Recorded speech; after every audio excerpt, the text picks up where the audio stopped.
हे दोस्तों, welcome to simplify with Archer. आज की इस वीडियो में हम एकदम जीरो से आर प्रोग्रामिंग सीखने वाले हैं, वो भी एक ही वीडियो में। ये एक वन शॉट ट्यूटोरियल है जो आपको बिगिनर से लेकर एक कॉन्फिडेंट आर प्रोग्रामर तक ले जाएगा। तो बिना टाइम वेस्ट किए चलिए शुरू करते हैं। सबसे पहले मैं आपको आर का इंट्रोडक्शन दे देती हूँ। आर प्रोग्रामिंग एक statistical computing and data analysis के लिए यूज होने वाली लैंग्वेज है। मशीन लर्निंग, डेटा विजुअलाइजेशन और एनालिटिक्स के लिए ये काफी पावरफुल है। आर का फुल सपोर्ट है डेटा साइंस और एआई एप्लीकेशंस के लिए। इसलिए अगर आप एआई या डेटा साइंस फील्ड में जाना चाहते हो तो आर एक बहुत जरूरी स्किल है। About installation of R and R Studio. R install करने के लिए आपको दो चीजें चाहिए, एक R का सॉफ्टवेयर और एक R स्टूडियो। R एक इंजन जैसा काम करता है और R स्टूडियो एक इंटरफेस है जो R को यूज करना इजी बनाता है। To download R, go to our website's official page. Just a second. यहाँ पे टाइप करो R project, okay, and download भी लिख दो ताकि सेम थिंग हमें मिल जाए जल्दी से। मेरा विंडोज है तो मैं विंडोज भी डाल देती हूँ यहाँ पे। ये आ गया यहाँ पे। और अगर आप ऐसे सिर्फ आर प्रोजेक्ट डालते तो भी ये आ गया। यहाँ से डाउनलोड कर लो, तो यहाँ से आर डाउनलोड हो जाएगा। Then about R studio. R studio download करने के लिए आप आर स्टूडियो भी सर्च करो यहाँ पे, स्टूडियो, ओके। ये है डाउनलोड आर स्टूडियो। यहाँ पे जाओ और यहाँ पे डाउनलोड आर स्टूडियो है, इस पे जाओ एंड यहाँ पे कुछ वीडियोस हो गए हैं। ये है फ्री वाला वर्जन, तो इसे आप डाउनलोड कर लो, okay. Hope you understood this. R studio को इंस्टॉल करने के बाद जब वो इंस्टॉल हो जाए, थोड़ा टाइम लगेगा अगर आपका इंटरनेट स्पीड स्लो होगा। डाउनलोड हो जाने के बाद उसे चालू कर लो एंड अब हम हमारी कोडिंग शुरू करेंगे। चलिए अब आर के कुछ बेसिक कमांड्स लिखते हैं। सिंपली अगर आपको हेड वर्ड जो सबका फर्स्ट प्रोग्राम ये प्रिंट करवाना तो hello word, you need to press Control Enter to run it. Control and Enter. Here you got output without writing any print command or anything. You just wrote your hello world program. If you want to use print command, you can use. Print in bracket hello world. Control Enter. Here you got it. You can print with using only hello world or with using print command. Now let us do some simple calculations like 2 plus 3. Control. We got output as 5. Now let us do 10 divided by 2. We got output 5. There is a function sqrt which will give you square root. Control Enter. We got 5. You can check for 196 also. It's 40. Okay. अब हमारे R programming में हम variable assignment कैसे करते हैं? Most of the programming languages में हम equals to का यूज करते थे, बट यहाँ पे वैसा नहीं होता है। यहाँ पे हम लिखेंगे x, देन लेस देन का साइन, देन डैश। ओके, इसे हम असाइनमेंट ऑपरेटर कहते हैं। ये जो है ना यहाँ पे, इससे हम असाइनमेंट ऑपरेटर कहते हैं। then that, so control enter, that we have made it a variable here and stored a value 10. Now we will print x. So just write x or write print bracket x. So here we wrote x and we got output as 10.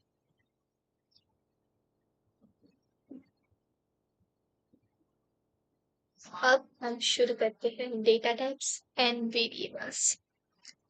सो एक मैं comment लिख देती हूँ यहाँ से। हमारा main coding शुरू होता है डेटा टाइप। सो कमेंट ऐसे लिखते हैं हैशटैग से, वो भी हमारे वीडियो में आगे मैं बता दूंगी डिटेल में, बट अभी के लिए हम ध्यान तो हैश हम कमेंट लिखते हैं data type and variables. Okay, so here we are going to start data types and variables. So R में mainly 6 data types होते हैं: numeric, integer, character, complex and raw. So काम करते हैं, हम इससे भी यहाँ लिख देते हैं। So यहाँ मैंने 6 data types लिख दिए हैं। हम अब करने जा रहे हैं इनका यूज। So सबसे पहले हमारा आता है numeric data type. So what is numeric data type? Num 10.5. So let's say 10.2 or 10.5. So now we are going to print this number. So this is numeric data type. Okay, just remember it. After some time, when we study the class function, we will get to know is really this is numeric or not. For till that, you just keep in mind it is a numeric data type. So यहाँ पे हम print करवा लेते हैं नाम को, इससे पहले करवाना पड़ेगा। So we got output as 10.5. So अभी हमारा न्यूमेरिक डेटा टाइप तो हमने जान लिया, अब इसे न्यूमेरिक क्यों कहते हैं?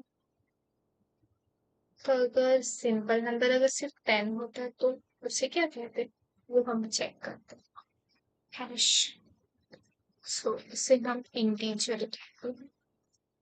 And let us take num1 and this is 10. So print, after writing any line, you just press Ctrl and enter in RStudio to running the program. If you get any issue, just comment down. I will try to resolve it. So simply writing 10 or any number is an integer data type. So here we are going to print 1. So this is integer, this is numeric, just for now remember this. We'll check it further. Now character. So character के लिए हम ले लेते हैं name. सो अच्छा, enter. Now printing name. So name is the character data type. Now logical data type. Okay, so most of the programming languages में logical तो नहीं होता बट बूलियन होता है. That is true and false. So यहाँ पे हम वही बूलियन को लॉजिकल कहते हैं. So hashtag logical now is are awesome. What would you say? I think it's true. So just tell and print bracket is are awesome. So here up to this we have studied four data types, that is numeric, integer, logical, character. Now we will see complex and raw. So complex numbers आपने maths में करी होगे, बस उसी तरीके से complex underscore num pi plus 2i. So number containing I is a complex number. Print complex underscore num.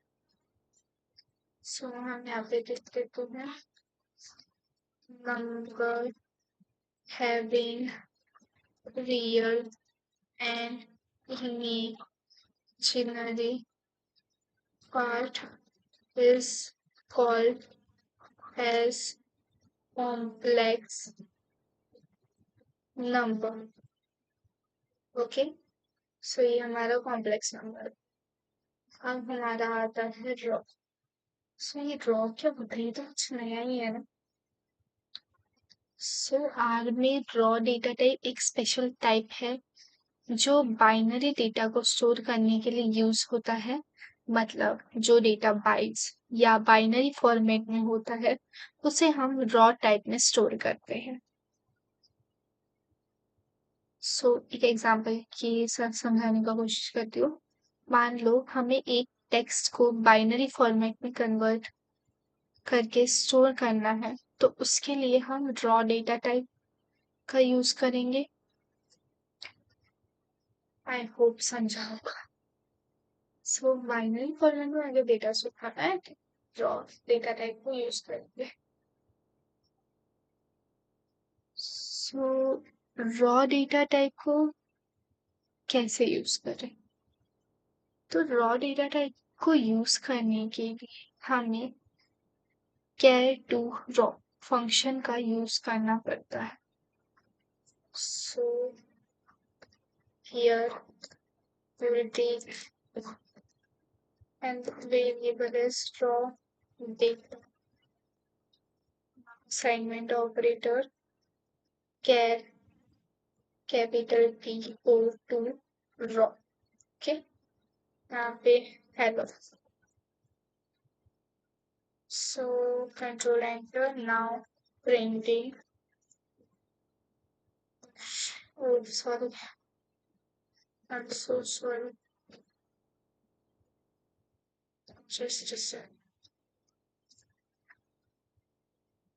Raw underscore data.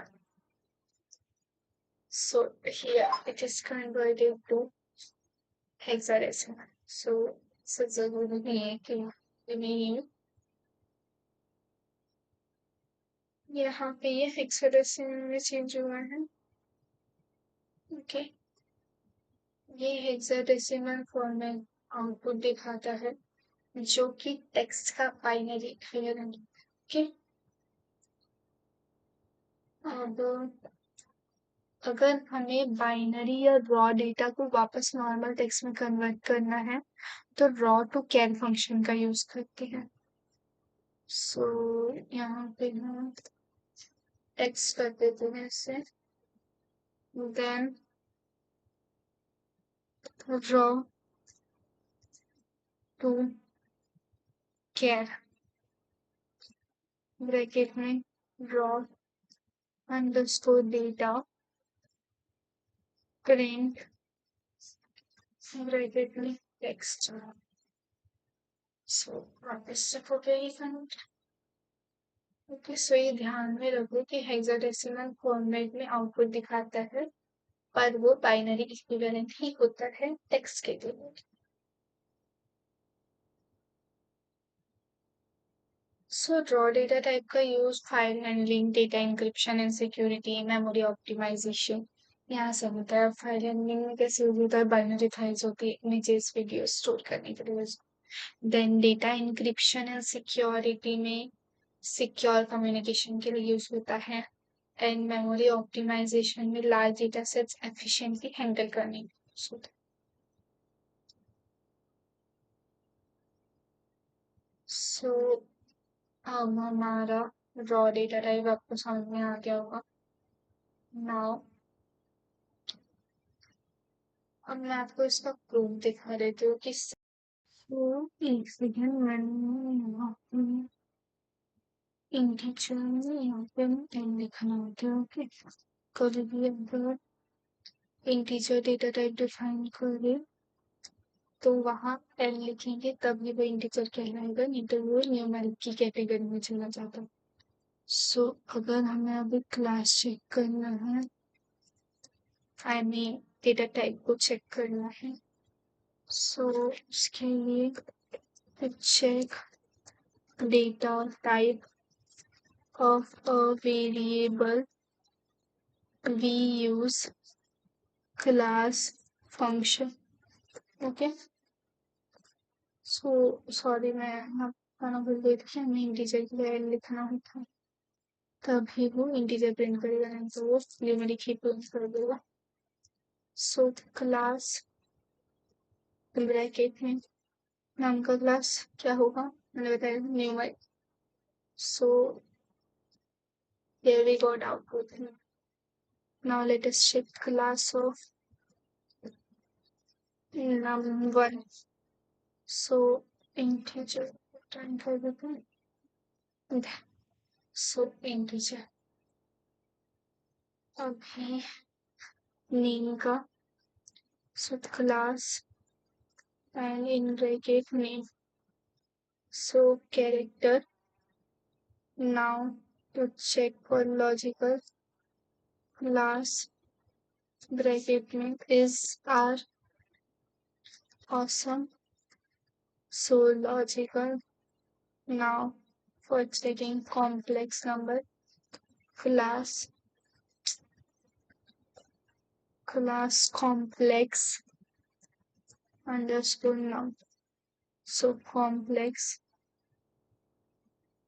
अभी raw data का तो देखना पड़ेगा कि किसके लिए प्रिंट करता है, क्या रॉ डेटा के लिए प्रिंट करेगा या टेक्स्ट के लिए। आप बताओ किसके लिए प्रिंट करेगा, कमेंट करके, तब तक कि हम चेक करते। रॉ अंडरस्कोर डेटा, सो रॉ रॉ डेटा के लिए प्रिंट कर, क्योंकि हमने साफ सुथरा जो वैल्यू है उसे फंक्शन के अंदर एंड टेक्स्ट का भी चेक कर लेते हैं, उसे तो कैरेक्टर प्रिंट करना चाहिए। सो देखा तो क्या प्रिंट करता है, सो character. I hope you understood use of class function now and all the data types. सो अभी हमारा जो टेक्स्ट है ये तो हम एक बार पेस्ट फंक्शन का यूज दिखाते हैं। पेस्ट ब्रैकेट में एक था हमारे पास नेम, पहले टेक्स्ट कॉमा नेम, सो ये दोनों को साथ में प्रिंट करते। सो हेलो, ये हो गया हमारा पेस्ट फंक्शन का यूज। आप पेस्ट फंक्शन को यूज कर सकते हैं, जैसे कि पेस्ट हेलो के कॉमा नेम, मतलब पहले टेक्स्ट लिखती है फिर वेरिएबल, या फिर दो वेरिएबल को भी एक साथ जोड़ सकते हैं यूजिंग द पेस्ट फंक्शन। अभी तक के हमने सिर्फ एक वेरिएबल को डिक्लेयर करे थे। अगर हमें 2-3 वेरिएबल को एक साथ डिक्लेयर करना है, मतलब सेम वैल्यू देना है, तो बी सी 10। अब आप चाहे प्रिंट ए करो या प्रिंट बी करो, सब आपका आउटपुट 10 ही देंगे। हमारा ये आपको ये समझ में आ गया होगा मल्टीपल वेरिएबल्स को कैसे डिक्लेयर करते हैं। हमने वेरिएबल्स को डिक्लेयर तो कर लिए, उनको यूज भी कर लिए, बट उनके कुछ रूल्स होते हैं जैसा कि हर प्रोग्रामिंग लैंग्वेज में होते हैं, तो वो रूल्स भी बहुत ही जरूरी है। वो देख लेते हैं। सिंपल तो हमेशा कहीं नहीं लिख सकते हैं, ABC ऐसा सिंपल हमेशा लिख सकते हैं। देन A_B_C, मतलब अंडरस्कोर को बस स्टार्टिंग में नहीं डाल सकते, बाकी कहीं भी डाल सकते। देखो हम स्टार्टिंग में डाल सकते C टैग।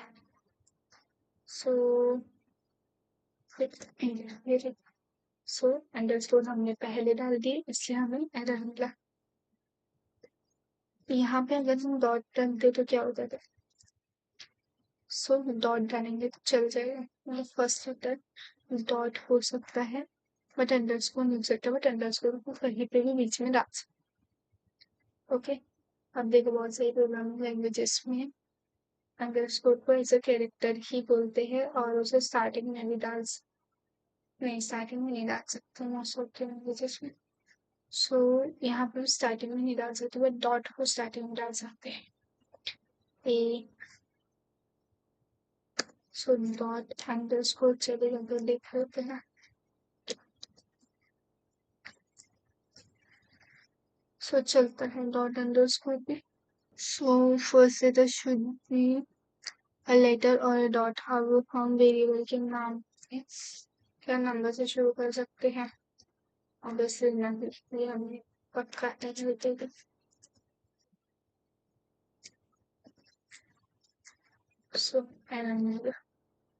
अब हम डॉट क्या ये चलेगा? ऑब्वियसली नहीं, बट ये चल जाएगा ना। हम नंबर्स का यूज तो कर सकते हैं, बट ना ही स्टार्टिंग में, ना ही डॉट के बाद, बस लेटर के बाद कर सकते हैं। ओके, ये कुछ रूल्स होते हैं, मैं यहाँ पे लिख देती हूँ वो रूल्स को। सबसे पहला रूल होता है वेरिएबल नेम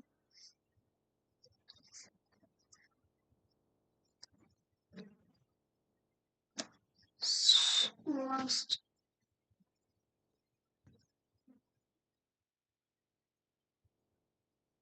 ये रूल्स है।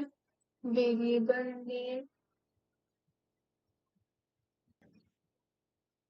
स्टार्ट हो सकता है या तो लेटर से या तो पी में, दैट इज डॉट, उससे डॉट को हम पीवीट कहते हैं। एंड वो कॉम्बिनेशन हो सकता है नंबर्स लेटर्स या और अंडरस्कोर का। नंबर डॉट के बाद नहीं आ सकता, एंड जो नेम्स होते हैं वो केस सेंसिटिव होते हैं, दैट इज स्मॉल में आप पीजी लिखोगे, कैपिटल में आप पीजीई लिखोगे, तो वो दोनों डिफरेंट होगा। एंड जैसे कि ट्रू फॉल्स हो गया, क्लास हो गया, पेस्ट हो गया, ये सब जो है वो रिजर्व वर्ड्स है, तो आप उन्हें यूज नहीं कर सकते, ऐसा नहीं आपको। ठीक है, ये हो गया वेरिएबल नेमिंग रूल्स। कमेंट्स है वो तो अभी तक आपको समझ में आ ही गए होंगे कि कैसे लिखते हैं, इतनी देर से हम यूज कर रहे हैं। अब मैं उसका कोई डिटेलिंग नहीं लेती हूँ। हैश का यूज करके आप कमेंट्स लिख सकते हैं। देन और कुछ स्टेटमेंट्स भी मैंने बता दी थी कि या तो प्रिंट या तो डायरेक्ट लिख के कर सकते हैं। देन कॉन्केटिनेशन के लिए हम पेस्ट फंक्शन को पढ़ें। उसके बाद मल्टीपल वेरिएबल रिप्रेजेंटेशन हो जाता है एबीसी से। Then naming rules of variables भी हम पढ़ चुके हैं। सो बारी आती है थोड़े से नेक्स्ट के ऑपरेटर से फिर एक स्टेप इसको कैप्स में लिख देते मैं तो इसको maths operators. Okay so plus का तो यूज देख लेते फिर दिखा देते 10 पे 15। ओके अभी 10 - 5 सिंपल जैसे नॉर्मल मैथ्स में होता है ऐसा। देन कोई बिल्डिंग फंक्शंस होते हैं जैसे कि आपको मिनिमम नंबर चेक करना 10,4,2 में। सो क्या है यहाँ पे सो 2 आगे वैसा ही मैक्स भी होता है सो 10,4,2। सो ये मैक्सिमम नंबर 10 दे दिया। उसके बाद एसक्यूआरटी फंक्शन मैंने बताया था फिर भी एक और बार देख लेते थे। एसक्यूआरटी 16 सो 4। उसके बाद एक एबीएस फंक्शन होता है जो आपको एब्सोल्यूट वैल्यू रिटर्न करता है। सो ये मतलब नेगेटिव को पॉजिटिव कर देते हैं एब्सोल्यूट वैल्यू। एब्सोल्यूट का मतलब ये पॉजिटिव समझ सकते हो। देन एक सीलिंग फंक्शन होता है एंड एक फ्लोर फंक्शन होता है। सो पहला जी सो सीलिंग फंक्शन जो होता है वो round upwards to its nearest integer and floor function rounds a number downwards to its nearest integer। अब इसका मतलब क्या हम लोग करके भी देखते हैं 1.4 बनते हैं। सो आई थिंक स्पेलिंग में देखते हैं चलो देखा लेकिन जो आए आते हैं। हाँ सो नियरेस्ट वैल्यू 1.4 के अपवर्ड में अगर देखें तो 2 होगी और फ्लोर क्या करता है मतलब डाउनवर्ड में लिखता है सो 1.4 सो 1 so looks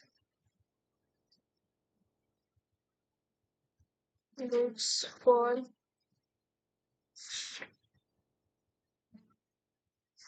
upward nearest integer and floor rounds of the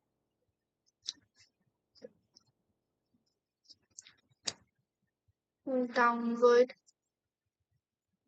nearest integer। Okay so I hope अभी आपको सीलिंग और फ्लोर भी समझ गया होगा। उसके बाद सो एक स्ट्रिंग लिटरल्स होते हैं इसमें मतलब स्ट्रिंग्स होती है सो स्ट्रिंग्स जो होती है वो यूज होती है टेक्स्ट स्टोर करने के लिए। String is surrounded by either a single quotation mark और अ डबल कोटेशन। सो या तो आप सिंगल कोटेशन मार्क से उसे सराउंड करो या तो डबल से। So string values in one of the character. The character system. So string. Look at the thing. So we are going one very string that. Yeah, get a quick thing. Multi-line string करना। So string one. यहाँ पे ये ना randomly कुछ ऐसा कुछ चाहिए time नहीं लेकिन कुछ मतलब पिक करना मतलब इंटर भाई पे यहाँ पे क्या लगता है आपको ये केडी केजी जो भी हमने नेक्स्ट लाइन में प्रिंट करेंगे बट क्या वो सेम प्रिंट होगा सब देख लेते हैं।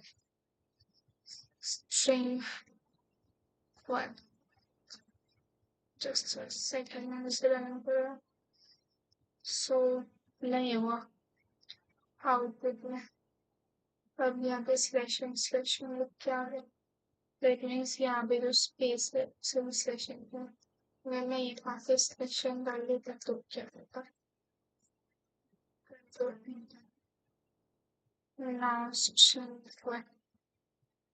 सो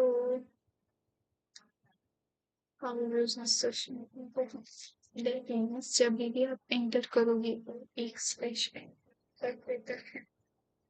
ओके, सो ये पता कीजिए।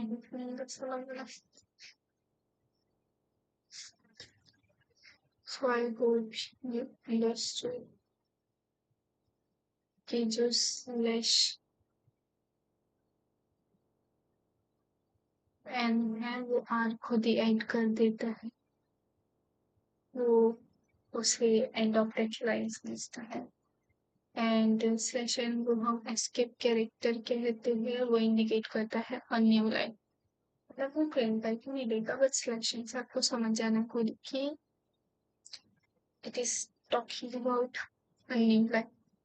सो अब अगर आपको एक सेंटेंस में स्लैश एन नहीं लिखवाना तो क्या करेंगे, इस दिखा देते हैं ऐसा टेक्स्ट। ओके, कुछ string to control. Okay, so यहाँ पे हम लिख लेंगे just a second। ओके, अब यहाँ पे हम करते हैं get bracket str तो सो ये हुआ हमारा properly print. Here's the lines of the number nearest integer हमने अनरोल लिखे थे। I hope you understood the use of get function।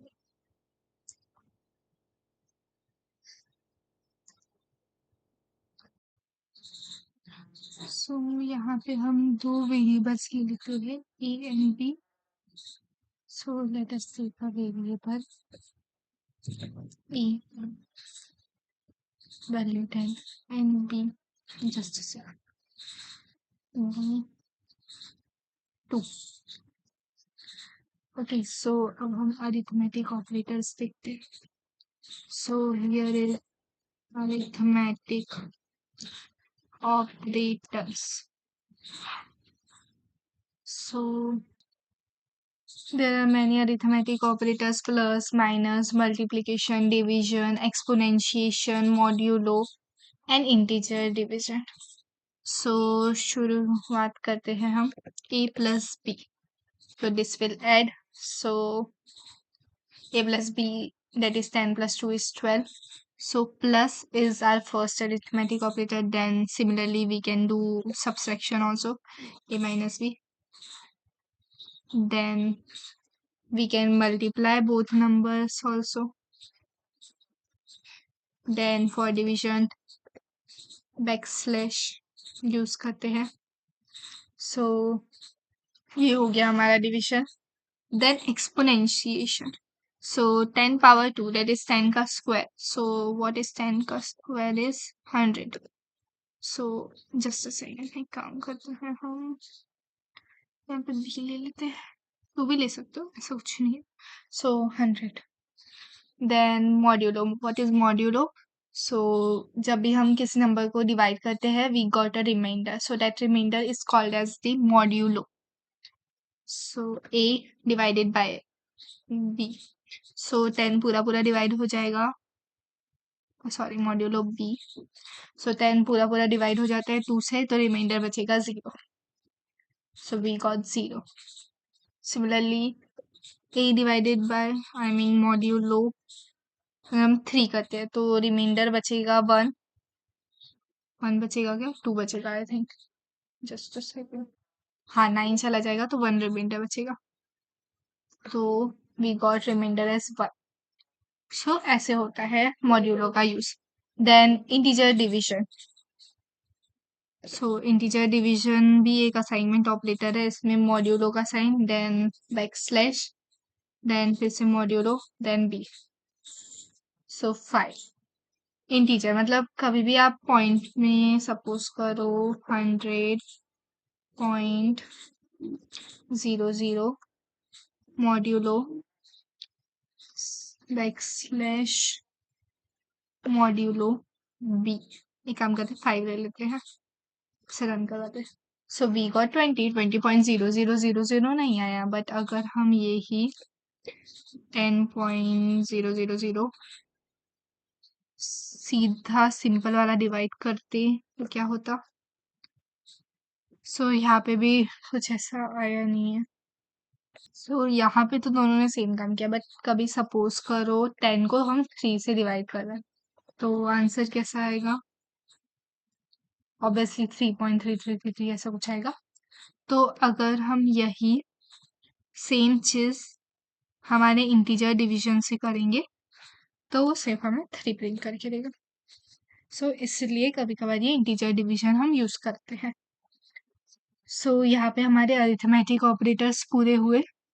Now we are going to learn relational operators. Relational operators. So relational operators मतलब comparison operators कह सकते हो, like greater than, less than, greater than equals to, less than equals to and not equals to. So ऐसे 6 हमारे पास relational operators होते हैं। तो is A greater than B check करते हैं। So true, yes 10 is greater than 2, but is B is greater then A? False. Obviously 2 is not greater than.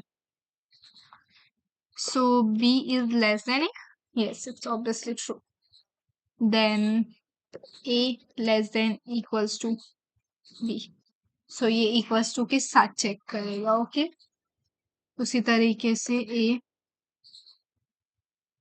greater than equals to B. So true. A बड़ा है, भले equal नहीं है but बड़ा तो है। So A equals to B obviously नहीं है। So first A not equals to B. True, क्योंकि ए बी के इक्वल नहीं है। अब तीसरे होते हैं हमारे पास लॉजिकल ऑपरेटर्स। सो हम 2 वेरिएबल फिर से ले लेते हैं x and y. So x को हम ट्रू ले लेते हैं, ट्रू हमेशा कैपिटल में लो। देन वाई को भी मतलब कैपिटल में ले लेते हैं फॉल्स। अभी इन्हें हम चेक करते हैं लॉजिकल ऑपरेटर्स को। So logical operators true false के केस में ही खेलते हैं। मतलब अगर आप सपोज करो कभी कंपैरिजन ऑपरेटर यूज करके भी लॉजिकल ऑपरेटर्स का यूज कर रहे हो तो वो पहले चेक करेगा कि कंडीशंस ट्रू है क्या, एंड देन उन ट्रू ट्रू को वो कंबाइन करके चेक करेगा कि अगर दोनों ट्रू है, एंड के केस में अगर दोनों ट्रू है तो ट्रू, और के केस में अगर एक ट्रू है तो ट्रू। ये जो हमने फिजिक्स मैथ्स वगैरह में पढ़े हैं ना, एंड ऑपरेटर्स वगैरह, लॉजिकल ऑपरेटर्स, उसी तरीके से है। उसका थोड़ा एडवांस वर्जन भी कह सकते हो। सो एक्स एंड वाई। सो एक ट्रू है एक फॉल्स है। अगर दोनों ट्रू रहते तो ये ट्रू प्रिंट करता था।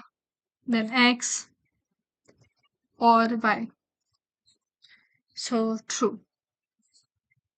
देन एक नॉट एक्स का भी आप यूज कर सकते हो। So it is like this. ये फॉल्स प्रिंट कर देगा क्योंकि एक्स ट्रू है तो उसका उल्टा करेगा तो वो फॉल्स प्रिंट कर देगा। Okay, then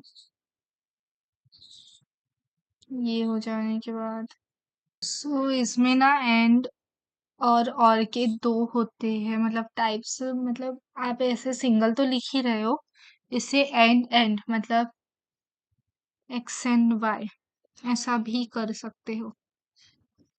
okay, so properly answer दे रहा है। And y, oh I am so sorry, x and y हमने वेरिएबल लिए। सो तो ये तो प्रॉपर्ली आंसर दे दिया नॉर्मली। तो ये जो थोड़ा सा कॉन्सेप्ट है ना, इसमें और सिंगल एंड में क्या डिफरेंस है वो मैं आपको जब वेक्टर्स पढ़ाऊंगी तब समझा दूंगी, क्योंकि ये उससे थोड़ा सा जुड़ा हुआ है, अभी समझाना थोड़ा मुश्किल है। Then assignment operators. So assignment operators, so इसमें कैसा क्या है, हम एक वेरिएबल 1 ले लेते हैं, उसे 100 ले लेते हैं, just a second.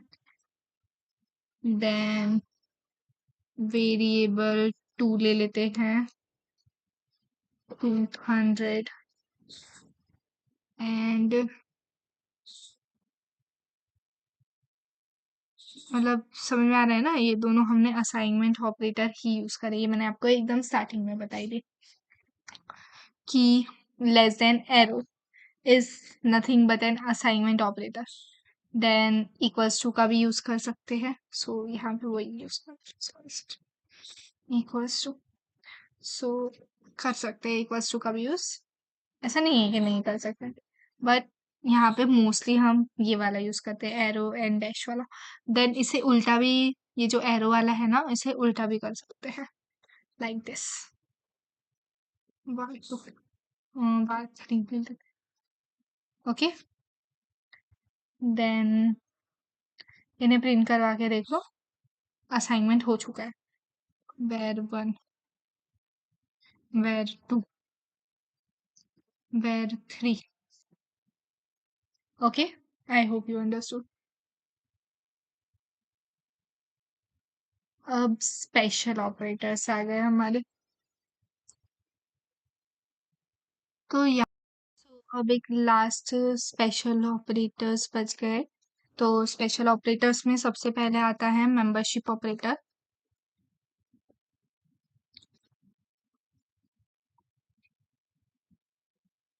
So membership operator क्या करता है, वो चेक करता है पर्टिकुलर एलिमेंट जो हमने स्पेसिफाई करे हैं, क्या वो गिवन वेक्टर में है या नहीं। तो अब इसके लिए फिर से हमारा वेक्टर का कॉन्सेप्ट आ गया। सो अब हमें सबसे पहले वेक्टर पर लेना चाहिए, देन हम हमारा special operator, membership operator and वो जो दो एंड और दो और वाला कॉन्सेप्ट था वो सीख लेंगे, ओके। वेक्टर से शुरू करते हैं, तो आरबी वेक्टर्स इन बेसिक डेटा स्ट्रक्चर है जो कि सिर्फ और सिर्फ सेम डेटा टाइप के मल्टीपल वैल्यूज को एक साथ स्टोर करने के लिए यूज होता है, ओके। सो ये हुए वेक्टर्स जो सेम डेटा टाइप को स्टोर करते हैं ओनली। तो अब वेक्टर का हम डिक्लेरेशन लिख लेते हैं। सो एक नंबर का हम वेक्टर बनाते हैं, उसका नाम बताते हैं नंबर। देन असाइनमेंट ऑपरेटर हम function that is C function, C नाम का एक फंक्शन यूज करते हैं जिसे हम कंबाइन फंक्शन कहते हैं। तो ये क्या करता है, जो वैल्यूज हम देंगे यहाँ पे सेम डेटा टाइप के वैल्यूज, उसे कंबाइन करके हमें आउटपुट देगा। सो यहाँ पे दे देते हैं, तो हम यहाँ पे नंबर डेटा टाइप का बना रहे हैं, न्यूमेरिक डेटा टाइप का। सो 10, 20, 30, 40, सो हमेशा ये ध्यान में रखो कि सिर्फ स्पेशल डेटा, सॉरी, सिर्फ सेम डेटा टाइप ही यहाँ पे यूज होंगे, नॉट डिफरेंट डेटा टाइप्स, ठीक है। तो यहाँ पे हम इसे प्रिंट करवा के देख लेते हैं, num underscore जस्ट ओके। सो ये हो गया हमारा फर्स्ट टाइप ऑफ वेक्टर, मतलब ऐसा नहीं कि वेक्टर्स टाइप है, बट डेटा टाइप्स के टाइप है, एंड मतलब सेम डेटा टाइप को हम यूज करके वेक्टर बना सकते हैं, चाहे वो न्यूमेरिक हो, कैरेक्टर हो या लॉजिकल। तो मैं एक कैरेक्टर का भी दिखा देती हूँ आपको कैसे बनता है। Underscore vector.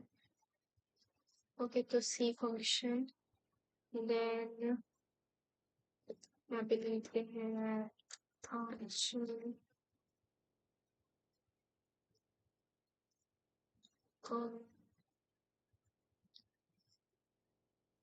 राशि कॉमा मानसी।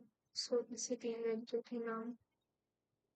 सो हो गया हमारा character type of vector. Type नहीं, डेटा टाइप का टाइप है, बट हम vectors storing same data type कैसे भी बना सकते हैं। ओनली सेम डेटा टाइप ही वो स्टोर करते हैं, बस ये सबसे ज्यादा ध्यान में रखना जरूरी है। एंड एक और यहाँ पे अपन लॉजिकल का भी देख लेते हैं। So logical underscore vector, so c in bracket true, false, true. Logical underscore vector. So ये समझ क्या होगा, आई होप आपको।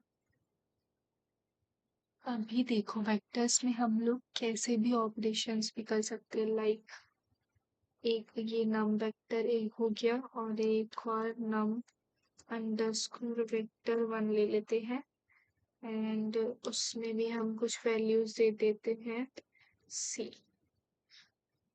10, 20, 40 एंड 50। एक जीरो है, चलो कोई नहीं।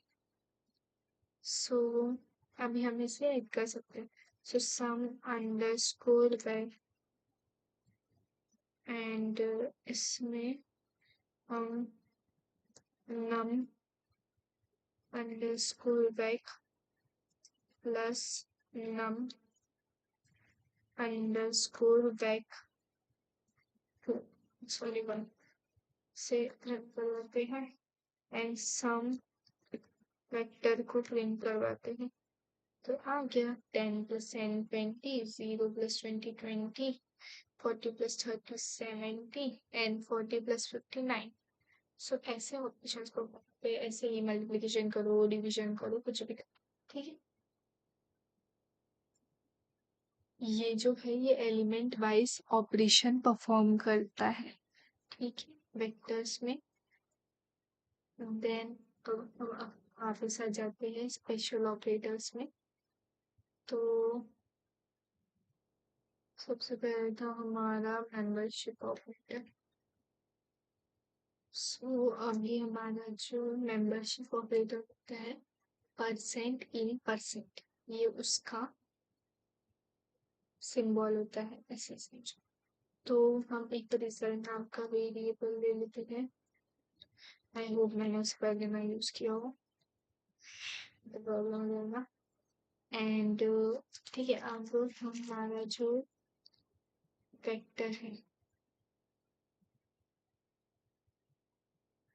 हम एक नाम का भी वेरिएबल ले लेते हैं। फिर कैसे सिम ले लेना, आप से भी कर सकते हैं डायरेक्ट।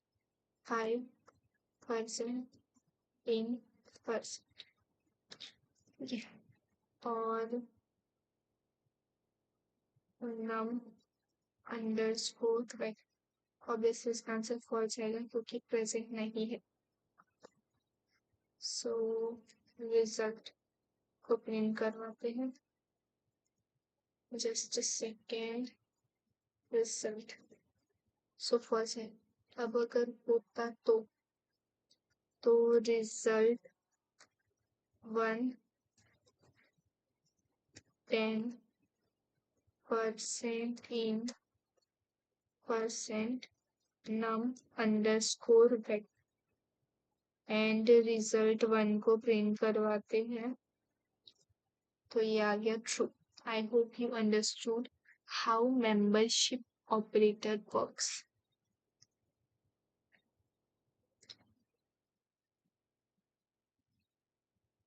अब सपोज करो आपको मल्टीपल वैल्यूज चेक करना है एक साथ, तो आप क्या कर सकते हो, एक वैल्यूज नाम का वेक्टर या कोई भी नाम का वेक्टर बनाओ ये, तो उसमें स्पेसिफाई कर देते हैं 10, 19, 50. So 10 present and 90 and 50 are not present. In just a second. I'm doing something editor. Okay. Okay, so I had not written C here. So now it's fine. तो हमने एक वेक्टर बना ली। अब हम चेक करते हैं कि आप वैल्यूज और वैल्यूज वेक्टर में जो भी वैल्यूज है वो नम वेक्टर में प्रेजेंट है क्या, तो उसे भी हम डायरेक्ट चेक कर सकते हैं। सो एक लेते हैं रिजल्ट 2 एंड इसमें डालते हैं values percent in percent vector, sorry num vector, इसका नाम num underscore vector. just a second. Okay. So vector, अभी रिजल्ट तो प्रिंट करवा देते, तो क्या प्रिंट होना चाहिए, true false first. So here we got true false first, मतलब 10 present है and 19 50 are not present। भी इसी तरीके से ऐसा नहीं है कि सिर्फ नंबर्स चेक कर सकते हैं, स्ट्रिंग्स भी चेक कर सकते हैं। तो रिजल्ट 3 ले लेते हैं, देन क्या है ना पाँच, तो इसका ऐसा रहेगा कि इसमें ऐसे करेंगे परसेंट इन परसेंट, कौन सा है अपना कैर अंडरस्कोर वेक्टर। सो अभी रिजल्ट 3 को प्रिंट करवा लेते हैं, ऑब्वियसली ट्रू आना चाहिए। So here we get true. Okay, so membership operator का हम कंडीशनल स्टेटमेंट्स में भी यूज करेंगे, ये हम आगे देखेंगे। सो इस तरीके से membership operators are very useful. ये हो गया हमारा स्पेशल ऑपरेटर भी, और दूसरा स्पेशल ऑपरेटर होता है that is sequence operator. So 1 to 5 फिर क्या होता है, here we got 1 2 3 4 5। So ये जो is to है वही हमारा सीक्वेंस ऑपरेटर है, तो इसका सिंटेक्स क्या होता है, स्टार लिखो एंड लिखो एंड दैट्स इट। सो ये हो गए हमारे दो स्पेशल ऑपरेटर्स। उसके बाद तो बताया था कि एंड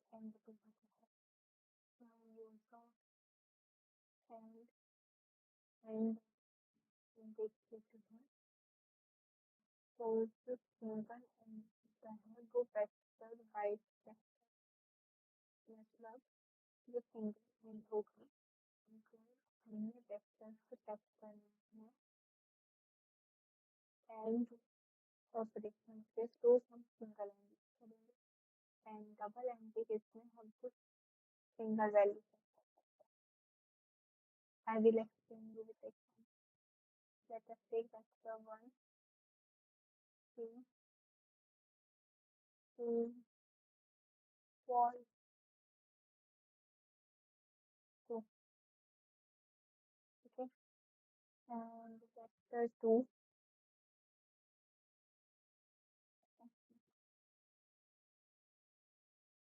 vector 2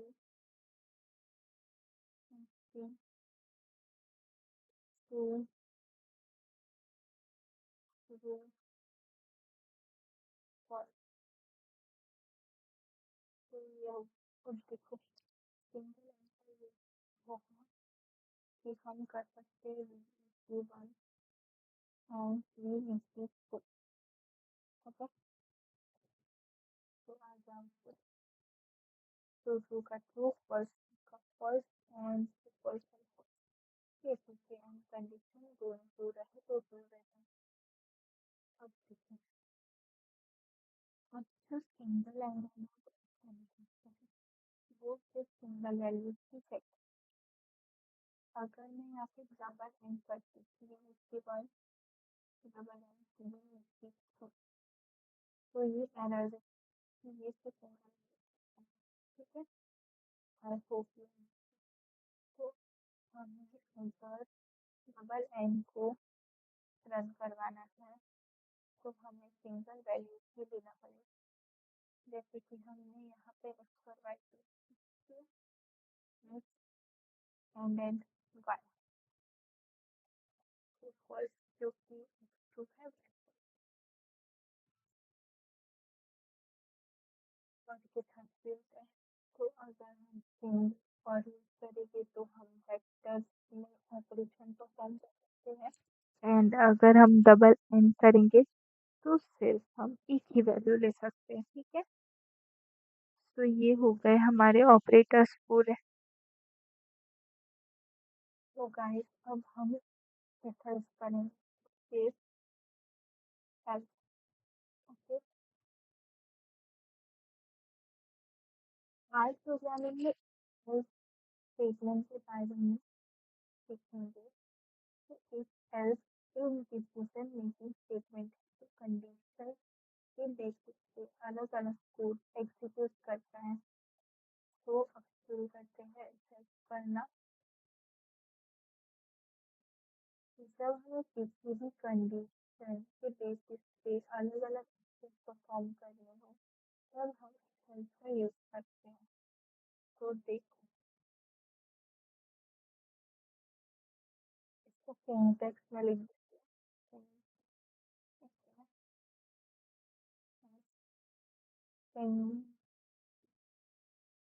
ओके।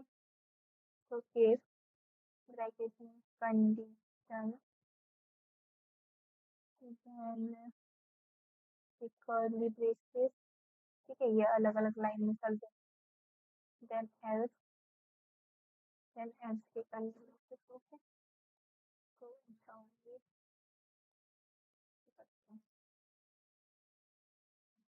यहाँ पे भी एंटर ये समझते हैं। तो क्या होता है अगर कंडीशन जो है ये वाली अगर वो ट्रू होती है तो इस वाला ब्लॉक विल एग्जीक्यूट, एंड अगर कंडीशन फॉल्स होती है तो एल्स वाला ब्लॉक विल गेट एग्जीक्यूट। पर से हम इस एल्स स्टेटमेंट देखते हैं।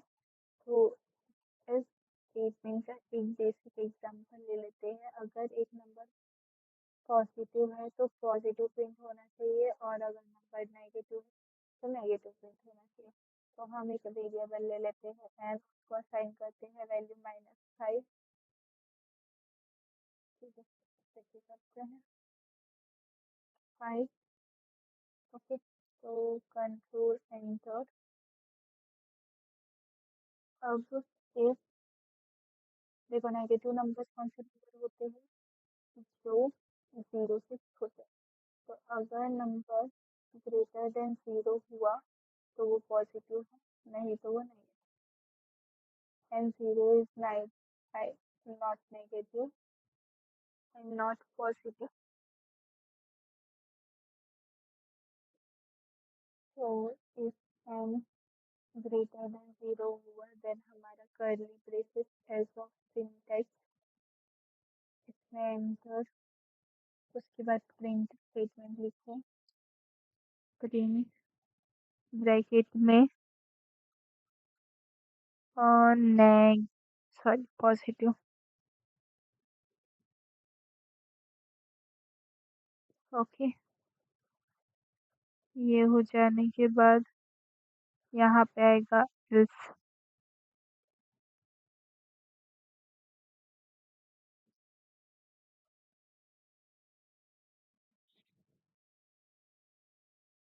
एल्स में प्रिंट होना चाहिए, मतलब अगर एन ग्रेटर देन 0 नहीं तो जो एल्स वाला कंडीशन है वो प्रिंट हो जाएगा।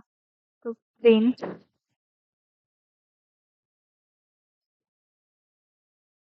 नेगेटिव।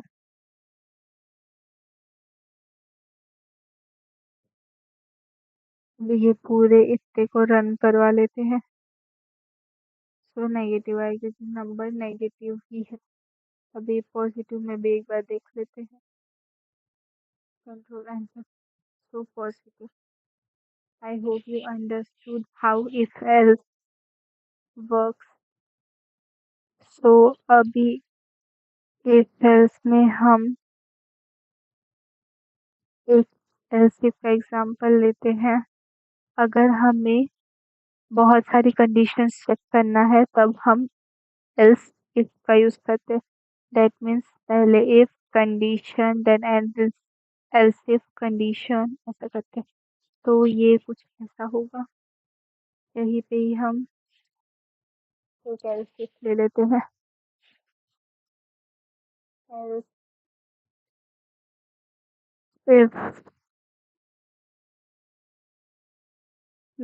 यहाँ पे भी कंडीशन आएगी एन इक्वल्स टू 0 रेन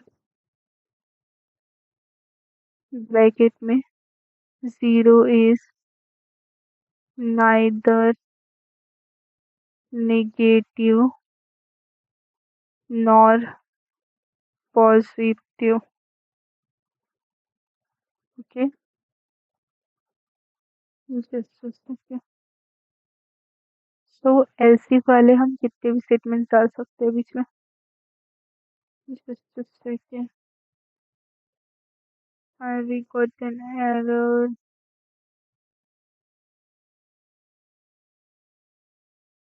तो यहाँ पे n इक्वल्स टू होना चाहिए बिकॉज इक्वल्स टू तो वैल्यू असाइन करता है। ओके, इसको स्टिल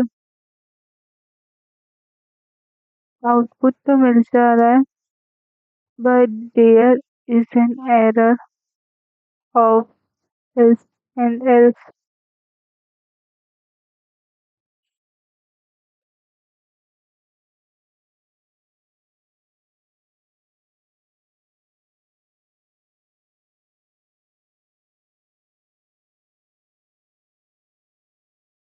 तो ये जो अनएक्सपेक्टेड एरर है वो एल्स की वजह से मिल रहा है क्योंकि आर में इफ एल्स को एक प्रॉपर ब्लॉक में लिखना पड़ता है। अगर आप इफ के बाद डायरेक्टली एल्स लिखेंगे तो एरर आएगा। ठीक है, तो इससे प्रॉपरली अच्छा करो। अब रन करेंगे तो देखना प्रॉपर आउटपुट आएगा। तो आ गया आउटपुट पॉजिटिव बिना किसी एरर के। तो आई होप अब आपको एल्स स्टेटमेंट भी समझ में आ गए होंगे। अब बारी है इस एल्स में अगर यहीं पे हमको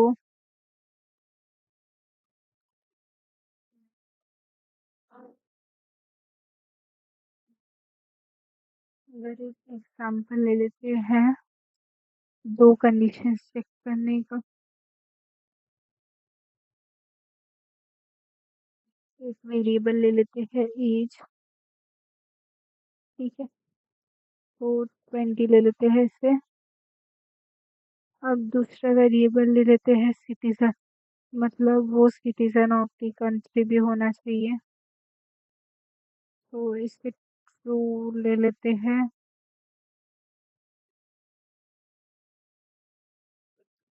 if age greater than equals to 18 and then वो सिटीजन भी होना चाहिए तो वो वोट कर पाएगा।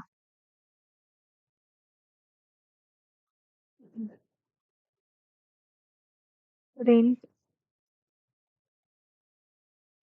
एलिजिबल। तो यहाँ पे कंडीशन चेक हो रही है, ठीक है। That is we are using the logical operators in if else. तो एल्स ले लेते हैं, एल्स में प्रिंट करवा देते हैं नॉट एलिजिबल।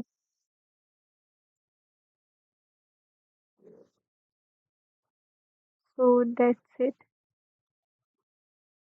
ये हमने लॉजिकल ऑपरेटर का भी देख लिया, ठीक है। अब बारी आती है नेस्टेड इफ एल्स की। That is one if statement inside another if statement. तो मैं उसका एग्जांपल दे देती हूँ। एक n1 करके वेरिएबल ले लेते हैं, उसको वैल्यू 0 असाइन कर देते हैं, ठीक है। फिर if n1 is greater than equals to 0 and if n1 is equals to 0 तो प्रिंट कर दो कि नंबर इज 0।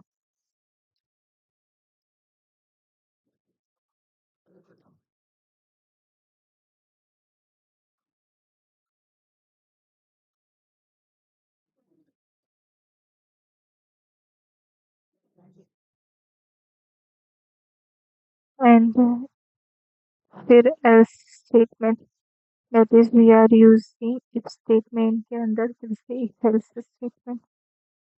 तो प्रिंट नंबर इज पॉजिटिव।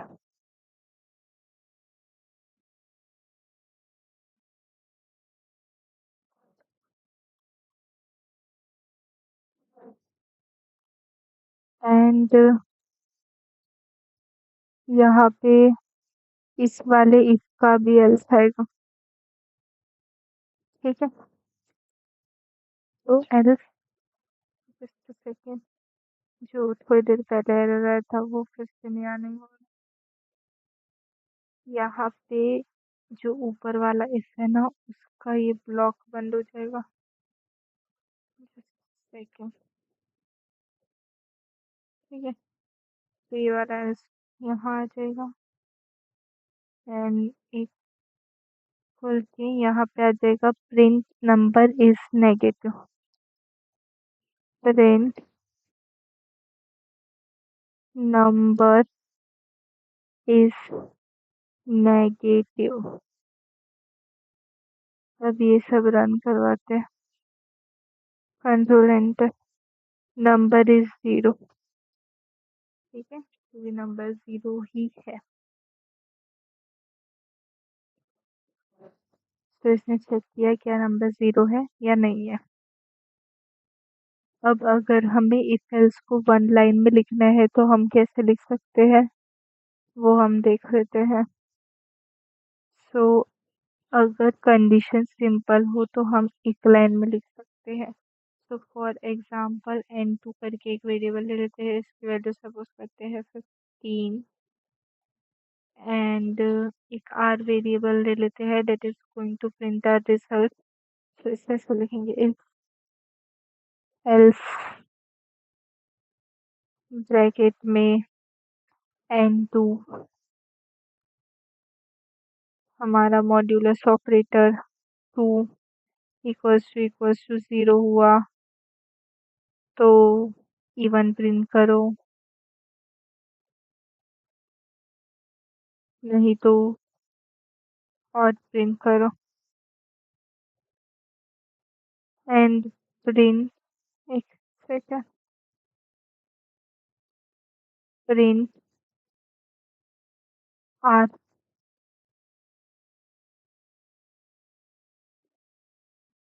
तो और नंबर है ये ऐसे। अगर सिंपल कंडीशन रही तो सिंपली रन हो जाएगा।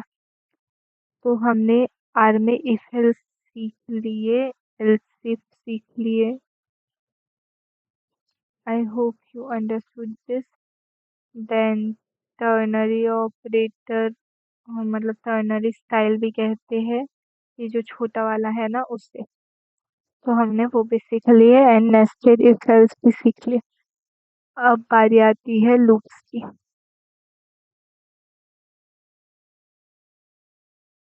तो गाइस, आर में दो तरह के लूप्स होते हैं, एक होता है while loop and second one is the for loop. तो अब हम यूज ऑफ व्हाइल लूप लेते हैं। While loop can execute a set of statements as long as condition is true. जब तक कि कोई भी कंडीशन ट्रू होगी, दैट इज मतलब व्हाइल के जो ब्रैकेट में हम जो भी कंडीशन लिखेंगे वो ट्रू होगी, तब तक कि हमारा व्हाइल लूप एग्जीक्यूट होगा। अगर कंडीशन फॉल्स हो गई तो व्हाइल लूप एग्जीक्यूट नहीं होगा। तो हम एक क्वेश्चन से इसे समझते हैं। Print i where i less than 6। I को प्रिंट करना है जब तक कि आई लेस देन 6। तो हम एक वेरिएबल ले लेते हैं आई। तो फिर हम 1 से इनिशियलाइज कर देते हैं। अब 0 से भी कर सकते हो, 0 to 6 प्रिंट करवाओ, 1 to 6 प्रिंट करवाओ, नो प्रॉब्लम। अब हमारा व्हाइल कीवर्ड, इसके ब्रैकेट में हम लिखेंगे condition. So condition is I should be less than 6. Then we need to print I. And remember, you have to always increment the variable you have used in while loop. अगर आप increment नहीं करोगे तो ये जो loop है वो infinite loop में कन्वर्ट, उससे आपका पीसीबी हैंग हो सकता है। तो इसलिए हमेशा इसे इंक्रीमेंट करना भूलना नहीं। अब हम इसे रन करवाते हैं। तो हियर वी गॉट आउटपुट 1 2 3 4। अगर 0 से करते तो 0 1 2 3 4 5 प्रिंट होता था। 0 1 2 3 4। ओके, तो ये हो गया हमारा व्हाइल लूप।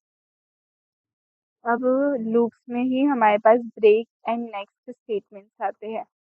तो break, with break statement we can stop loop even if the while condition is true. ये जो ब्रेक स्टेटमेंट होता है ना, सपोज करो कभी तुम्हें लूप तो 6 तक के चलाना है, बट ब्रेक मतलब रुक जाना चाहिए वो 4 पे, तो तब आप ब्रेक का यूज कर सकते हो। तो आई 0 वाइल, देखो लूप कैसे वर्क करता है ये पहले मैं आपको बताती हूँ, और नहीं समझा होगा।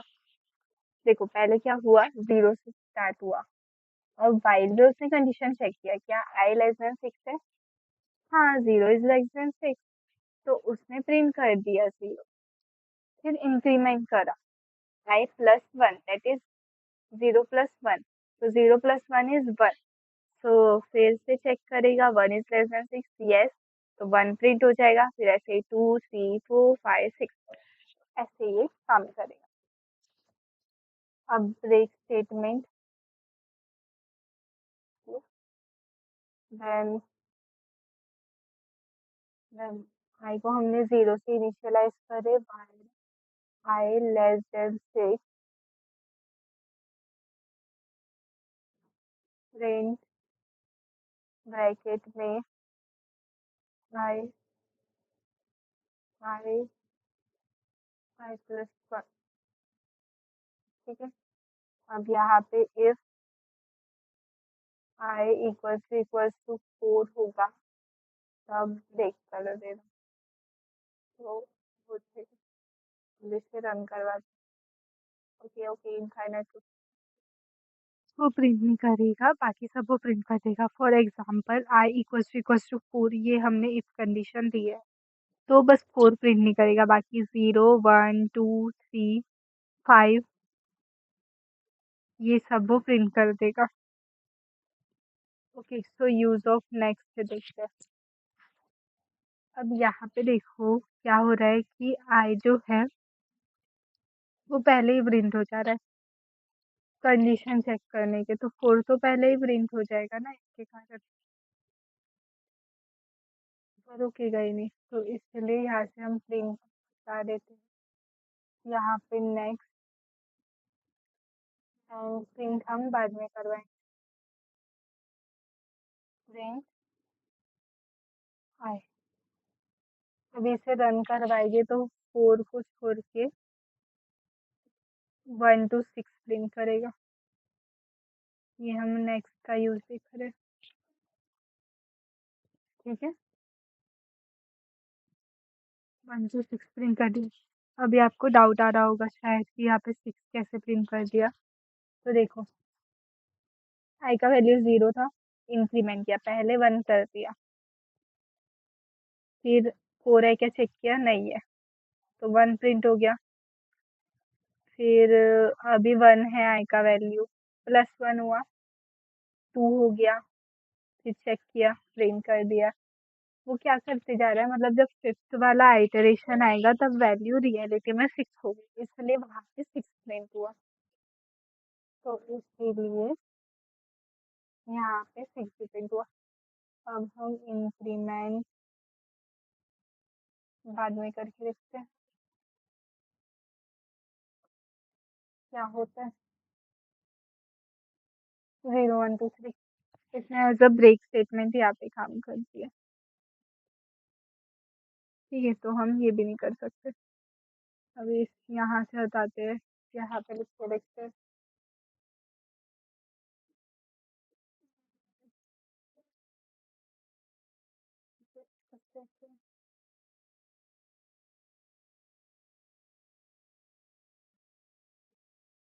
तो यहाँ पे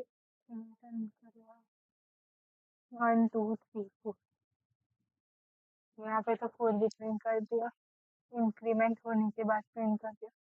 तो ऐसा सब ध्यान रखना होता है, इससे कभी भी आइटरेशन पहले कर दो, मतलब इंक्रीमेंट पहले कर दो नेक्स्ट के केस में, एंड प्रिंट बाद में करवाओ, तभी आपका नेक्स्ट स्टेटमेंट जो है वो प्रॉपरली एग्जीक्यूट होगा, नहीं तो नहीं होगा। यहाँ पे नेक्स्ट देते, नेक्स्ट का कोड, अभी वाइल लूप हो गया, अब फॉर लूप की बारी। यहाँ पे लिखते हैं for loop, for loop. So for loop is used when we know how many times we want to repeat a block of code. It iterates over a sequence, vector or a list. हम for loop का use जब करते हैं जब हमें पता होता है कि हमें आइटरेशन कितनी बार करवाना है। अगर नहीं पता हो तो for loop मत यूज करना। ओके, तो देखो, कभी भी लिस्ट वगैरह को हमें प्रिंट करवाना हो, लिस्ट वगैरह हम आगे पढ़ेंगे, तो तभी हम फॉर लूप यूज करेंगे। तो अभी नंबर्स के केस में हम फॉर लूप, सीक्वेंस के केस में देख लेते हैं, ठीक है। तो फॉर इन ब्रैकेट एक्स, कोई भी एक वेरिएबल लो, इन कोई भी सीक्वेंस ले लेते हैं, 1:5 ले लेते हैं, ठीक है, और सिंपली प्रिंट कराएंगे, तो ये हो गया हमारा फॉर लूप।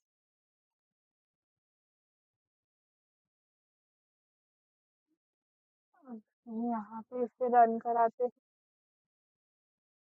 तो ये हो गया 1 2 3 4 5 प्रिंट प्रॉपर्ली।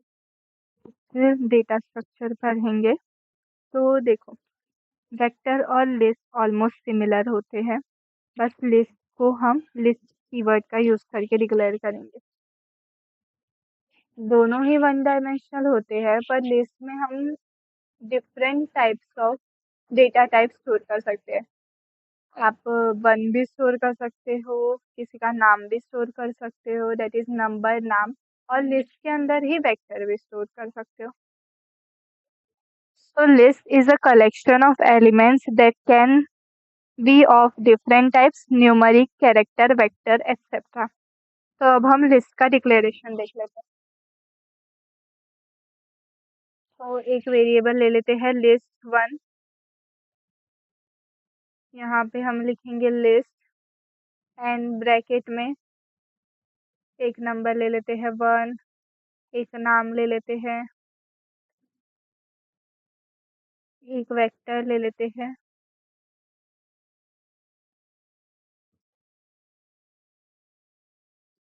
इस तरह से लिस्ट क्लियर हो जाएगी।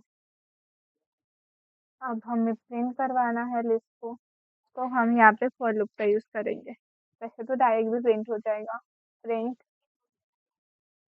लिस्ट, बट वो प्रॉपर ऑर्डर में नहीं होता। ठीक है, ये हो गया लिस्ट 1 प्रिंट। हम इसे ही फॉर लूप की हेल्प से भी प्रिंट करवा सकते हैं। तो लूप कैसे लगता है लिस्ट में, वो हम देख लेते हैं। For bracket x in list 1 print x,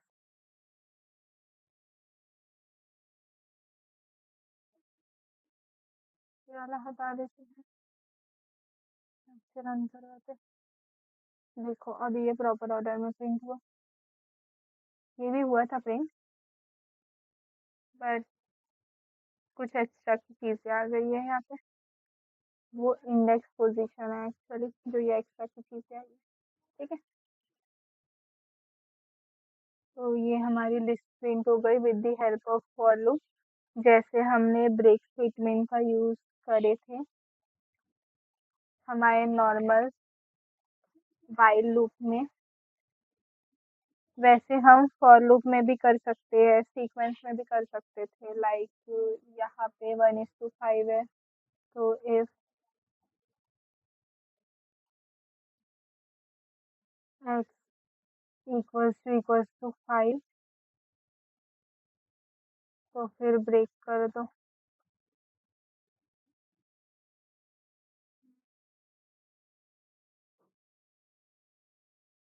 ऐसे है, ब्रेक कर दो इसको।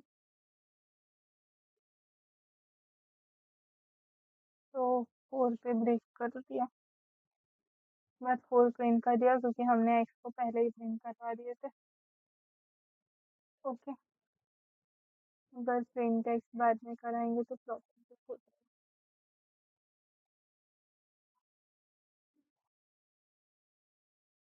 ठीक है, 1 2 3। ऐसा ही नेक्स्ट भी यूज़ कर सकते हो, जैसा हमने व्हाइल लूप में यूज़ किया था सेम। अभी हम यहाँ पे नेस्टेड लूप का यूज़ देखते हैं।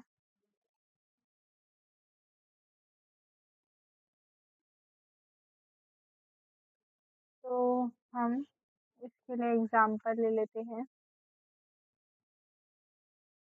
इसमें ले लेते हैं कुछ रैंडम नेम। तो नेम नाम का एक लिस्ट लेते हैं, list name ABC XYZ। Suppose करो ये दो कोई भी नाम है रैंडम, तो अभी इसमें हमें सरनेम भी लेना है, बट हमें पता नहीं है कौन सा किसका सरनेम है। तो हम चाहते हैं कि ABC जो है वो A के भी साथ प्रिंट हो और B के भी साथ प्रिंट हो। बट तो ये कैसे करेंगे, तब हम नेस्टेड लूप का यूज़ कर सकते हैं। तो वो देखो कैसे होता है। फॉर एक्स इन नेम, फिर नेस्टेड लूप डालेंगे फॉर वाई इन सरनेम, यहाँ पे प्रिंट करवाएंगे। हमने याद है पेस्ट फंक्शन पढ़े थे, तो वो दो वेरिएबल्स को कंबाइन करके प्रिंट करता था। तो प्रिंट पेस्ट ब्रैकेट में एक्स कॉमा वाई, तो इससे नेम और सरनेम साथ में प्रिंट हो जाएंगे सारे।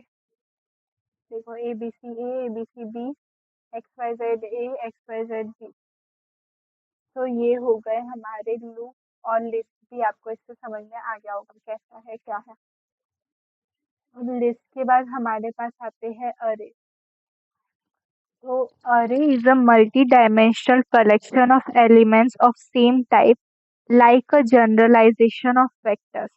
देखो, हम वेक्टर्स में क्या कर रहे थे, सिर्फ वन डायमेंशनल वैल्यू स्टोर कर रहे थे। हम अरेज में मल्टी डायमेंशनल वैल्यू स्टोर कर सकते हैं। ये होमोजीनियस होता है, डेट इज सिर्फ सेम टाइप ऑफ वैल्यूज हम स्टोर कर सकते हैं। तो अब एरे का डिक्लेरेशन देखते हैं।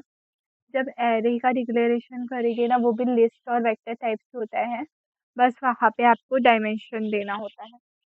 तो एक ले लेते हैं माई अंडरस्कोर अरे,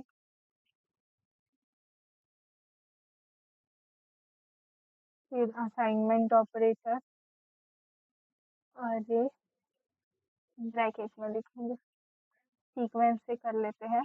तो 1:9 ले लेते हैं, या 12 ले लेते हैं।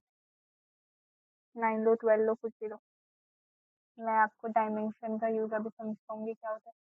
ठीक है, फिर ये डायमेंशन एक वेरिएबल, वेरिएबल नहीं, एक कीवर्ड अवेलेबल है, वो एज अ फंक्शन काम करता है। तो हमें इसमें क्या करना होता है, इसे वेक्टर के फॉर्म में लिखते हैं कि डायमेंशन कैसा होना चाहिए। 2, 3, 2 ले लेते हैं। देखो ये रन होएगा ना, तो आपको खुद ही समझ में आ जाएगा, बट मैं आपको समझा भी दूंगी। प्रिंट माई अंडरस्कोर अरे, देखो तो ये मल्टी डायमेंशनल एरे है। अभी हमने डायमेंशन कैसा दिए है, 2, 3, 2 ये दिया। अगर हम डायमेंशन नहीं देते तो क्या होता था, पहले ये देखो जस्ट। सिंपली एक लिस्ट के फॉर्म में, या कह लो वेक्टर के फॉर्म में प्रिंट हो गया। बट हमें, बट फिर तो इसका कोई यूज ही नहीं हुआ ना, इसलिए अरेज में डायमेंशन अवेलेबल है। ये तो आप वेक्टर से भी कर सकते थे अगर सीधा ही करवा रहे तो इसलिए यहाँ पे डायमेंशन आ गया। तो अब डायमेंशन क्या करते हैं, हमने क्या बोले हैं, 2, 3, 2, यानी कि 2 रोज, 3 कॉलम, और जो भी सीक्वेंस मैंने दी हूँ उसे 2 भाग में डिवाइड करो। अगर ये 9 ही होता, यहाँ पे तो प्रॉपरली 12 नंबर है, तो इसने 6 में डिवाइड कर लिया। 2, 3 × 6, मतलब 2 रोज और 3 कॉलम, तो 6 एलिमेंट्स आएंगे दोनों मैट्रिक्स कह लो या अरेज कह लो। बट यहाँ पे 9 होता तो ये रिपीट करता था वैल्यू। तो ये होता है डायमेंशन का काम। देखो 1 और 3 को इसने फिर से रिपीट कर दिया, 1, 2, 3 के बाद एक और टॉपिक है हमारा matrix. It is just like arrays, but यहाँ पे हमें कितने कॉलम्स में डिवाइड करना है, कितने रोज में डिवाइड करना है, वो हम जैसे मैट्रिक्स में स्पेसिफाई करते थे वैसे कर सकते हैं। एंड मैट्रिक्स, यहाँ से ही हम matrix addition, division, multiplication, determinant सब चेक भी कर सकते हैं। तो एक हम वेरिएबल ले लेते हैं माई अंडरस्कोर मैट्रिक्स, इससे मैट्रिक्स कीवर्ड का यूज करते हैं। यहाँ पे सीक्वेंस हो जाएगा 1:9। सीक्वेंस की जगह आप यहाँ पे वेक्टर भी डाल सकते हो, सी ब्रैकेट में वैल्यूज ऐसा करके दिखाएंगे कि अपने हिसाब से अगर नंबर देना है तो 1, 2, 3 इस तरह से। ये देखो यहाँ पे मैट्रिक्स का कैसा वो है वो भी दिखा दिया। हम 1 to 9 अभी सीक्वेंस ही ले लेते हैं, ताकि ये एडिशन वगैरह समझने में ईजी जाए। 1:9, फिर n row equals to 3 and n column is also equals to 3। 3 row 3 column. Print, यहाँ पे हमें डायमेंशन स्पेसिफाई करना पड़ा था, यहाँ पे हमने n रो और n column that is row and column specify कर रहे हैं।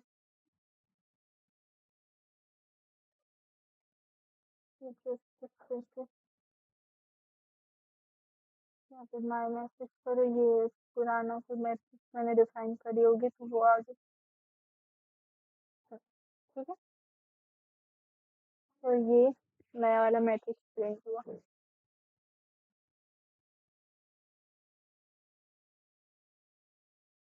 अभी देखो,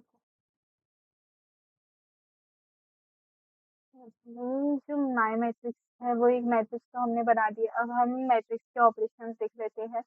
तो माई अंडरस्कोर मैट्रिक्स 2 करके एक हम मैट्रिक्स ले लेते हैं। इसका भी वैल्यूज, इसका सब 1 1 ले लेते हैं। सी ब्रैकेट 1 1 1 2 ऐसा कुछ भी ले लेते हैं बिकॉज समझने में इजी जाएगा। 1 1 1 1 1 3 6 9, तो ये 9 नंबर्स हो गए। इसे भी bye row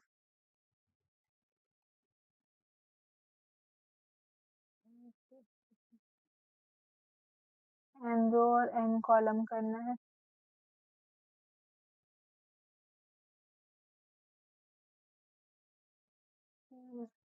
N row equals to 3 and n column is also equals to 3। देखो हमेशा ये कॉलम वाइज अरेंज करता है, बट अगर रो वाइज करना है तो तब हम कर सकते हो इक्वल्स टू 2। तो ये यहाँ पे रो वाइज अरेंज करेगा। दैट मीन्स 1 2 1, फिर सेकेंड रो में 2 1 1, फिर थर्ड रो में 1 1 1 प्रिंट करेगा। तो मैं प्रिंट करके दिखाती हूँ। Print my underscore matrix 2। देखो करा ना, 1 2 1 2 1। हाँ ये ऐसा ही लग रहा है, तो 3 2 दोनों जगह 1 2 1 2 1, बट यहाँ पे भी 1 कर देते तो फिर इसीलिए समझ में आएगा। प्रॉपरली हो रहा है या नहीं हो रहा। हुआ 1 2 1, फिर 1 1 1, फिर 1 1। अब देखो मैट्रिक्स एडिशन मल्टीप्लिकेशन डिवीजन कितना सिंपल है। रिजल्ट करके एक वेरिएबल ले लेते हैं। इसमें my matrix plus my underscore matrix two and print करवाएंगे रिजल्ट को, तो हमारा मैट्रिक्स एडिशन हो जाए। देखो होप मैंने लगा दी गलती। तो 1 + 1 2, ओके ये हो गया। माइनस कैसे करते हैं, यहाँ पे बस कर दो। मल्टीप्लाई करना है तो यहाँ पे मल्टीप्लाई कर दो। डिवाइड करना है तो डिवीजन वाला sign.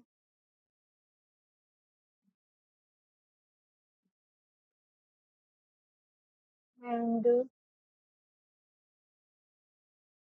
Last but not the least determinant check करना है तो रिजल्ट का यूज है डिटर्मिनेंट ब्रैकेट में अंडरस्कोर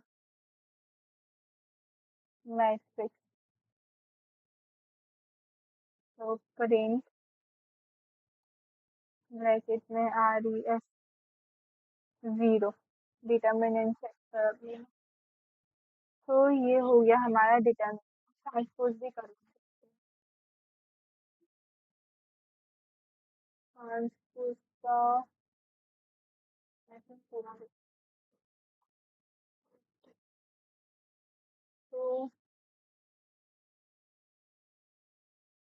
ट्रांसपोर्ट का शायद कुछ और वर्ड हो सकते। ट्रांसपोर्ट के लिए सिंपली टी बस एक वर्ड।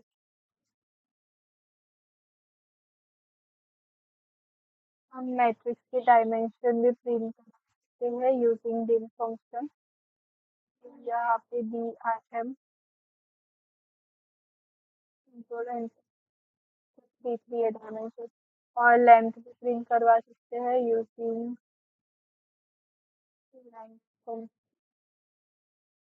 तो नाइन नाइन एलिमेंट्स है तो नाइन। तो ये हो गया हमारा मैथ। अब एक टॉपिक होता है डेटा।